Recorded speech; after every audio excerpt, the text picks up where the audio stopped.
တခါကအလွန်လှပပြီးကြော့ရှင်းသောအမျိုးသမီးတူရှိခဲ့ဘူးသည်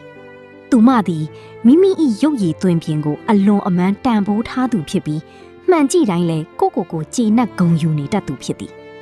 သူမ၏အနားတွင်လဲသူမ၏အလှတရားကိုချီးမြှမ်းကြသူများသူမနှင့်အတူရှိရသည်ကိုဂုဏ်ယူနေကြသူများဖြင့်အမြဲခြံရံနေခဲ့သည်သို့သောမမျှော်လင့်သောကံကြမ္မာအလှည့်အပြောင်းတစ်ခုကြောင့်သူမအပြင်းအထန်မတော်တဆမှုတစ်ခုဖြစ်ပွားခဲ့သည်စီးရုံကဆင်းလာချိန်တွင်တော့သူမ၏ချောမောလှပသောမျက်နှာထက်၌မီးလောင်ရာများနှင့်အမာရွတ်များကနေရာယူထားခဲ့ပြီဖြစ်သည်မှန်တဲကမိမိကိုပြန်ကြည့်ရင်သူမယူကျုံမရငိုကြွေးမိသည်ရက်တပတ်အနေနဲ့ကြာလာသောအခါသူမ၏အနားတွင်အမြဲရှိနေခဲ့သောမိတ်ဆွေဆိုသူများသည်တဖြည်းဖြည်းနဲ့အလှမ်းဝေးသွားကြသည်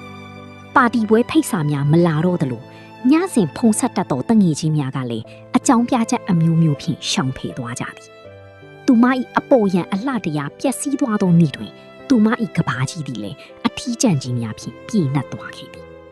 ထိုအချိန်တွင်တဦးတည်းသောသူကြံရစ်ခဲ့သည်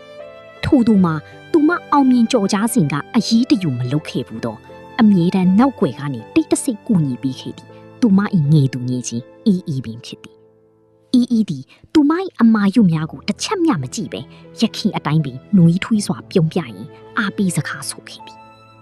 နင်းရဲ့အလှတရားကနင်းမျက်နှာပေါ်မှာရှိတာမဟုတ်ဘူးနင်းရဲ့ကျင်နာတတ်တဲ့စိတ်ထဲမှာပဲရှိတာပါဟုအီကလက်ကိုဆုပ်ကိုင်ရင်ပြောခဲ့သည်ထိုအခါမှသာသူမသည်ရုပ်ဝတ္ထုအလှတရား၏လက်ပေါ်လော်လီမှုကိုနားလေသွားခဲ့သည်